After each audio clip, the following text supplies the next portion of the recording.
Ustadz Fatahil Ali. Ahlan wa sahlan. Assalamualaikum Ustadz. Waalaikumsalam warahmatullahi wabarakatuh. Menarik Ustadz, pembahasan masalah anak muda, masalah rumah tangga ini menarik Ustadz ya. Mhm. Rumah tangga kalau boleh ana gambarkan ini kan, eee, tentang kepemimpinan ya Ustadz ya. Ip Bukan ana yang bilang Ustadz, heeh, Allah yang bilang kan, sahih sahih. "Ar-rijalu qawwamuna 'alan nisa." Oke, kita bicara pemimpin nih Ustadz ya. Iya. Seharusnya pemimpin itu seperti apa Ustadz di dalam Islam? Pertama Ustaz, Mhm, terkait masalah kepemimpinan ya. Jadi Islam itu memang memberikan catatan dan kriteria juga sebagai seorang pemimpin itu ya nggak sembarangan. mhm, Ya yang jelas yang paling pertama dia bisa bertanggung jawab dengan kepemimpinannya, karena kan kepemimpinan dia itu kan amanah dari Allah Azza wa Jalla. mhm. Yang kedua, dia diperintahkan sama Allah untuk berbuat adil Oke dengan, yang dipimpin sama dia. oke. Kalau pemerintah tinggi ya rakyat, di rumah tangga suami ya ke anak istrinya, Mhm, lembaga ya pegawai-pegawainya gitu.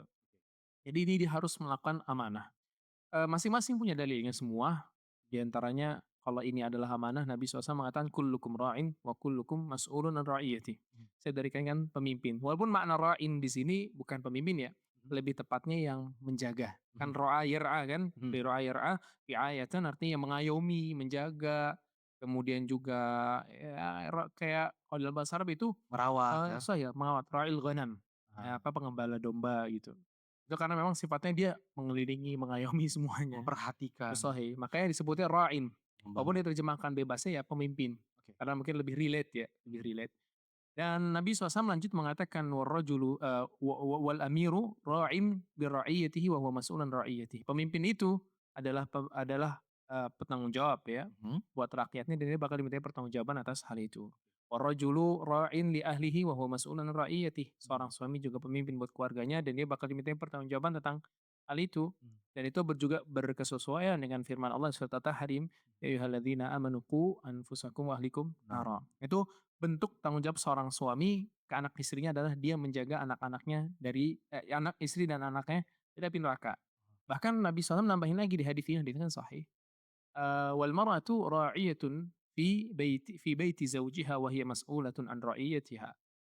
Seorang istri itu juga adalah pemimpin yang menjaga rumah suaminya dan dia bakal dimintai pertanggungjawaban atas hal itu. istri juga pemimpin? Sahih. Ra'iyah, jadi dia yang mengayomi, dia akan dimintai pertanggungjawaban.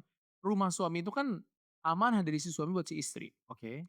Makanya di antara sifat wanita yang Nabi SAW sebutkan sebagai wanita penduduk surga adalah allati tasurruhu idza nadhar wa tuti'uhu idza amar wa la tukhalifuhu fi nafsihi wa maliha.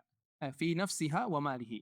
Heeh, Seorang wanita yang khairun nisa itu adalah yang kalau dilihat itu bikin bahagia suaminya, mhm, naatin perintah suaminya, mhm, dan dia adalah seorang wanita yang menjaga kesucian jiwanya dan menjaga harta suaminya. suaminya. Itu kan amanah.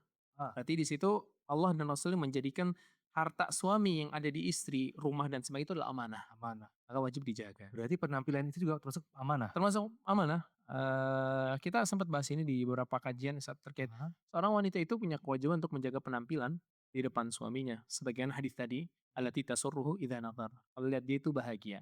Dan emang maknanya kata para ulama ada 2, imma membahagiakan dari sisi penampilan fisik, mhm, wa imma membahagiakan dari sisi akhlak juga. oke. Dan seorang wanita harus menghiasi dirinya dengan 2 hal tadi, indah dipandang dan indah dipandang dengan mata hati. Nah, oke. Insyaallah kayak gitu. Jadi ngademin mata dan ngadepin mata hati. Sahih, Masya mengandalkan mata Allah, dan mata hati, mata hati. sahih. Jadi Menarik. itu amanah. Yang kedua harus berbuat adil. Mhm, Makanya terkait pemimpin negara ya Ustaz ya, ini yang lebih umum ya, daripada pemimpin rumah tangga. Banyak hadis-hadis Nabi SAW menjelaskan seorang pemimpin itu harus berbuat adil sama rakyatnya oke. dan nggak boleh berbuat zalim kepada rakyatnya. Dan itu banyak hadis-hadis yang menjelaskan masalah hal itu. Di antara sabda Nabi SAW, "Al-muqsituna indallah ala manabirin min nur an yaminir rahman." Orang-orang yang adil, ya pemimpin yang adil dan orang-orang yang adil, mereka akan memiliki mimbar-mimbar di sisi Allah Azza wa Jalla pada hari kiamat. Yo, Jadi mereka dikasih mimbar khusus karena mereka berhasil adil. spesial ya. Sahih. Sama nih, ini interesting fact. Antum ingat dengan 7 golongan dapat naungan Ustaz? Iya Yang pertama disebutkan al-imamul adil ya. iya. Kenapa kok sampai al-imamul adil itu di-mention sama Nabi buat dapat naungan itu? Padahal kan maksudnya standarnya pemimpin harus adil. Iya. Ini disebutkan sama para ulama, itu nunjukin bahwasannya Jadi pemimpin yang adil itu berat dan Oh, sedikit yang bisa adil. boleh nggak kalau kita simpulin berarti sebenarnya kepemimpinan itu Mhm, banyak menjerumuskan orang untuk tidak berbuat adil dalam kepemimpinannya. itu betul banget. Makanya sampai kalau ada pemimpin yang bisa adil, Betul, dia dapat mendapat kemuliaan tadi. privilege, sahih, Subhanallah. kayak gitu. Sama di hadits yang lain, Nabi SAW juga mengatakan, "Innakum Mhm. satarawna itsaratan 'alaikum." Kalian bakal melihat itsarah. Itu di mana pemerintah itu mengedepankan kepentingan pribadi dan kelompok daripada kepentingan rakyatnya. Kezaliman. Kezaliman, Oke. mengedahulukan kepentingan dia dan kelompok itu kan zalim ya. Iya, betul. Karena pemimpin itu harusnya mengedepankan kepentingan rakyat. Rakyatnya, Karena itu amanahnya. tanggung jawab dia. Betul. Makanya Nabi SAW waktu itu bilang, "Tas'alunallaha alladzi tu'addunal haqqa 'alaihim wa tas'alunallaha alladzi lakum." Atau kama qala SAW. Kalian menunaikan hak mereka sebagai kalian itu kan rakyat, ya kepemimpinnya gimana, Oke, naati dan sebagainya. betul. Dan yang kedua, apa yang mereka zolimi ke kalian, kalian Heeh. dizolimi sama Mhm. mereka, kalian mintanya sama Allah. Berarti Nabi sudah tahu ya Ustaz, kalau akan banyak kezaliman terjadi. Itu Nabi SAW udah tahu tentang hal itu. Dan Nabi mewasiatkan kita untuk tetap menjalankan kewajibannya kita kepada pemimpin kita. Pemimpin kita, betul. Adapun haknya kita, nanti Nah, Allah yang akan kasih Allah kepada kasih. kita. Nah, cuman kebanyakan mungkin ya kalau kita lihat kebanyakan kaum muslimin Mhm. bukan nggak yakin sih, mungkin mereka kurang tahu dengan hadis ini. Mhm. Karena tahu hadis ini kan dibahas di bab-bab yang agak mendalam pembahasannya Mhm. terkait ketaatan terhadap pemerintah. Mhm. Jadi kalau kita lihat pemerintah itu memang harus adil sama rakyatnya. Iya. Bahkan tadi kan kita sempat diskusi ya Sat ya Iya. tentang hadis Nabi SAW yang sahih. Nabi SAW pernah doa tuh, Mhm. Allahumma man Oke. waliya min amri ummati fasyaqqa alaihim fashquq alaih. Ya Allah, Oke. siapa yang jadi pemimpin buat urusan umatku, Ah kemudian disusahin sama dia nih, hah. semoga Allah susahin urusannya. Itu doa Nabi Ustaz? Doa Nabi itu. Ini Ngeri banget ya. Ustaz, ini betapa adilnya Islam ya Ustaz ya. Sahih, adilnya Islam. Islam memerintahkan kita buat taat sama pemimpin, tapi Nabi mendoakan keburukan bagi pemimpin yang mempersulit urusan Urusan rakyatnya. rakyat. Adil. Makanya kita nggak bisa cuma ngomongin masalah rakyat harus taat sama pemerintah. Yes, Pemerintah juga harus baik sama rakyatnya. Masya Allah. Itu keadilan Islam. Makanya di Kitabul Imarahnya Imam Mhm. Muslim tuh awali dengan pemerintah yang benar tuh kayak gimana. Ah, Baru habis itu ngomongin menarik. rakyat. Oh gitu Ustaz ya? Iya, urutannya begitu. Dan itu disebutin juga sama Imam, An-Nawawi di Riyadhus Shalihin Heeh. tentang bab wujubu taati walil amr itu. Beliau nyebutin di situ juga. Urutannya diawali dengan terkait masalah kullukum ra'in, setiap kalian Mhm. pemimpin. Dilanjut tentang masalah pemimpin harus kayak gimana, itu disebutin tuh sama Heeh. para ulama. Nah terus lanjutan hadis tadi doa Nabi, "Wa Mhm. man waliya min amra ummati Iya. farafiqa lahum Heeh.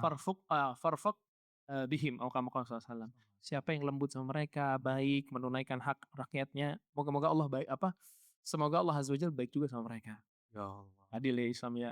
Kalau zalim ya dibalas kezaliman sama Allah, kalau adil balas keadilan. Tapi ini berlaku umum Ustaz ya? Berlaku umum lah, Pemimpin rumah tangga betul lah, semuanya. pemimpin Betul, perusahaan, pemimpin negara, soalnya bahkan pemimpin diri sendiri. diri sendiri, kita juga harus Adil adil sama sama diri diri kita Ustaz sendiri, ya? betul. Bet Makanya kan diri kita punya hak ya. yang kita harus jaga juga. Sebagaimana hadisnya Salman Al-Farisi waktu Mhm. dia datang ketemu Abu Dzar, Mhm. dapetin istrinya Abu Dzar, berantakan. Karena waktu zaman itu Afwan mungkin Abu Darda Ustaz? sorry Abu Iya. Darda, sahih. Di zaman itu, ketika seorang suami ada di rumah nggak safar, biasanya istri itu cantik. Aha. Ya kelihatan lah penampilannya beda, Iya betul. karena mereka kan menjaga, amanah tadi, Tadi harus pandangannya, pandangan iya. suami itu. Kaget Abu Salman Al-Farisi, "Loh kok begini?" Mhm. Akhirnya ditanya, "Kenapa kok kamu kayak gini?" Kata istrinya, "Itu tuh saudara kamu Abu Darda, nggak pengen dunia lagi." Akhirnya diceknya sama Salman, kenapa dia? Mhm. Ternyata siangnya puasa, malamnya sholat. Nggak nyentuh istrinya sama sekali. Akhirnya waktu Salman nginep di rumahnya Abu Darda, Oke. kan mereka di muakhah ya, disaudarakan sama Nabi SAW, seakan-akan jadi keluarga kandung gitu kan, saudara Mhm. kandung. Didapetin sama Salman, baru awal malam kagak tidur langsung mau sholat. Habis sholat Isya itu ya? Iya sholat Isya Langsung sholat sholat tahajud? malam, dan niatnya itu sampai pagi nggak tidur lagi. Akhirnya ditarik sama Salman, "Nam, tidur dulu." Terus bangun setengah malam, pertengahan malam, ditarik lagi sama Salman, "Tidur dulu." Baru sepertiga malam bangun. Terus pas siang harinya udah masuk subuh ternyata si Abu Darda puasa. Puasa? Akhirnya sama Abu Salman, kan disediain makan karena dia tamu kan. Iya. Akhirnya kata Salman, "Ana nggak bakal makan sampai ente makan." "Ana puasa." "Enggak makan ente." Akhirnya "Makanlah." akhirnya buka. Iya, terus nasehatin sama Salman. Kata Salman, "Inna li nafsika 'alaika haqq, Mhm. wa li ahlika 'alaika haqq, fa'ati kulli dzi haqqin haqqah." Haditsnya sahih. Nah, Kata Salman, "Kamu harus tahu nih, diri kamu tuh punya hak atas kamu sendiri. oke. terus istri kamu juga punya hak, maka kasih setiap orang haknya. Akhirnya ketika disampaikan ke Nabi SAW, kata Nabi SAW, "Shadaqa Salma." Memang bener itu. Itu bentuk adil kita kepada diri kita ya, Ustaz, ya? Sahih. Jangan Jadi memaksa diri di luar kemampuannya. sahih. Jadi Allah Azza wa Jalla dan Nabi SAW tuh tahu kapasitas kemampuan diri kita, Mhm. yang kita ya nggak bisa melampaui batasan itu. Dan jangan berlebihan juga. Jangan Agama ini kan berlebihan. ittiba ya, Mhm, bukan pakai perasaan mhm, gitu loh. Jadi kalau Nabi SAW udah ngasih contoh yang terbaik, ya itu yang terbaik gitu loh. mhm. Jadi kalau emang berlebihan ya nggak baik juga itu. Malah jadi mukhalafah. Menarik Ustaz. Iya, Oke, kemudian Ustaz, ketika dalam, kita menghadapi ya Ustaz ya, iya. eee, tadi ya kita bicara tentang berarti kita fokusnya itu adalah menunaikan kewajibannya kita ya Ustaz ya? Tips. Ini berarti kaitannya erat dengan sabar ya Ustaz ya? Iya, wih ini kaitan erat banget dengan sabar. Karena kan kita nggak tahan gitu ya? Iya betul. Karena kan ini Sat, ini menarik kata Ibnu Qayyim Heeh, dan kata beberapa ulama yang lain, sebenarnya kehidupan kita itu adalah sebuah bentuk besar dari ujian yang namanya sabar. oke. Semuanya. Oke kita sama menjalani hidup tuh ujian sabar semuanya. Mhm, Taat itu butuh kesabaran, meninggalkan kemaksiatan butuh sabar, mengontrol hawa nafsu butuh sabar, mhm. taat sama pemerintah butuh sabar, jadi suami istri harus sabar, jadi anak, jadi anak harus sabar, pokoknya semua harus sabar. Makanya mereka bilang, kehidupan ini adalah ujian dari namanya kesabaran, disebut kayak begitu. Karena emang dunia ini isinya cuma kesabaran semua Ustaz. Mhm, kesabaran semua. Makanya diuji kita sama Allah Azza wa Jalla supaya kita terus-terusan sabar, sabar. Menarik sekali ya. Iya. Jadi itu sahabat kata baik, eee, jangan khawatir ya, justru kita lebih khawatir kepada diri kita ya Ustaz ya. Iya. Apakah kita sudah menunaikan kewajiban kita sebagai seorang pemimpin? Mhm, Karena kita adalah pemimpin, sahih, minimalnya kita pemimpin untuk diri kita sendiri, sendiri. Betul. seperti itu. Oke, terima kasih banyak Ustaz Fatah. Barakallahu fiik. Insyaallah. Masya Allah.